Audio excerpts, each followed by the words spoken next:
Assalamualaikum warahmatullahi wabarakatuh. Innal hamdalillah nahmaduhu wa nasta'inuhu wa nastaghfiruh wa na'udzu billahi min syururi anfusina wa min sayyiati a'malina may yahdihillahu fala mudhillalah wa may yudlilhu fala hadiyalah.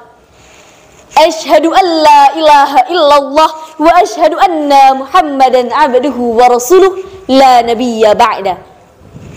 Yang terhormat Dewan Juri Lomba Pidato Bahasa Indonesia dan teman-teman peserta lomba yang saya banggakan.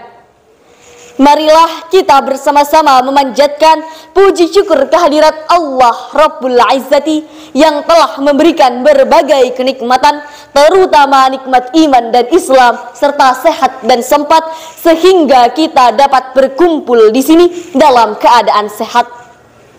Salawat dan salam mari kita sanjungkan keharibaan junjungan kita Nabiyina wa Habibana Muhammad sallallahu alaihi wasallam yang telah mengajarkan kepada kita untuk menjadi pribadi yang membahagiakan, penuh dengan cinta, kasih, dan sayang. Dewan Juri dan hadirin rahimakumullah, pada kesempatan kali ini saya Farah Iyasa Mujtaba dari SMP Muhammadiyah Al-Kautsar program khusus akan menyampaikan pidato dengan judul Bumi butuhkan kita, bukan keajaiban. Berbicara tentang bumi, kita semestinya berpikir atau sekedar merenung tentang berapa usia bumi yang saat ini kita tempati. Saat ini, tahun Masehi sudah menunjukkan usia 2023. Sementara tahun Masehi dimulai ketika kelahiran Nabi Isa alaihissalam, Nabi ke-24 sebelum Nabi Muhammad. Lalu sudah berapa lama usia bumi sebelum tahun Masehi? Jika kita membaca kisah-kisah usia para nabi sebelum Nabi Isa dan kemudian menambahkannya, maka kita akan mendapat jawaban tentang usia bumi. Jika diriwayatkan Nabi Adam alaihissalam mencapai usia 1000 tahun, Nabi Idris 345 tahun, Nabi Nuh 950 tahun, dan ditambah dengan usia-usia para nabi yang lainnya, maka kita akan mendapat gambaran bahwa bumi kita sudah sangat renta. Lalu bagaimana dengan sikap kita? Allah subhanahu wa ta'ala telah mengamanahkan bumi untuk kita tempati. Namun apa yang terjadi? Kerusakan di sana-sini, lapisan ozon yang berlubang dan tak mungkin terganti, suhu panas di bumi makin tinggi, lautan terkontaminasi, sungai-sungai pun disumbati, resapan air ditutupi, bahkan bumi dieksploitasi tanpa henti. Kerusakan tersebut terjadi karena ulah para penghuni.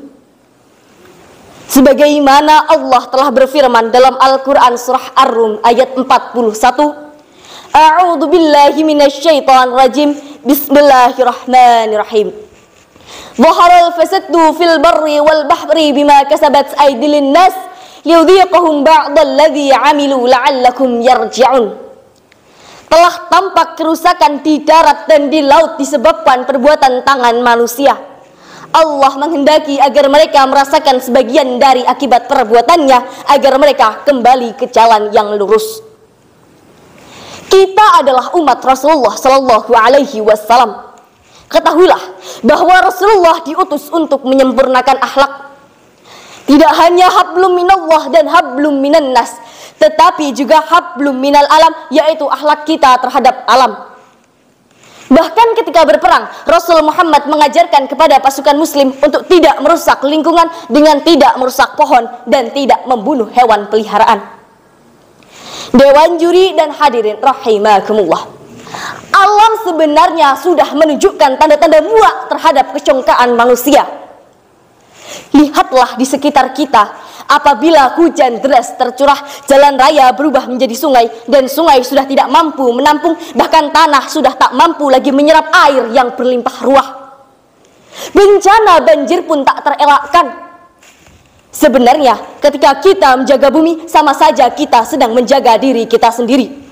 Sebaliknya, ketika kita merusak bumi, sama saja kita sedang merusak diri kita sendiri. Sudah saatnya kita tidak menyalahkan alam ataupun lingkungan. Kita hanya perlu berpikir tentang apa dan siapa yang perlu diperbaiki. Hal-hal inilah yang dibutuhkan oleh bumi kita. Tidak mungkin hanya sekedar mengucap bim salabim maka banjir akan teratasi. Atau hanya dengan mengucap abrakadabra maka jutaan ton sampah akan hilang seketika. Tidak mungkin ada keajaiban kecuali kita yang menciptakannya. Dibutuhkan langkah nyata demi keberlangsungan bumi kita tercinta. Untuk itu, kita hanya perlu memulai dengan melakukan langkah-langkah sederhana, di antaranya membuang sampah pada tempatnya, mendaur ulang sampah, menggunakan sedotan yang ramah lingkungan, membawa botol sendiri, menanam pohon, bersepeda, atau naik transportasi umum. Dewan juri dan hadirin rahimakumullah, marilah kita mulai menjaga bumi dari diri kita sendiri. Jika kita tidak mampu memperbaiki, setidaknya kita tidak memperparah kerusakan bumi. Karena bumi butuh kita dan bukan keajaiban. Demikian pidato yang dapat saya sampaikan. Tahu kupat dicampur bakmi, lebih nikmat ditambah bakwan. Mari kita sayangi bumi, jangan menunggu keajaiban. Terima kasih atas segala perhatian dan mohon maaf bila ada kesalahan. Undur ma qala ulat tangdur man qala billahi fi sabilil haq fastabiqul khairat. Wassalamu alaikum warahmatullahi wabarakatuh.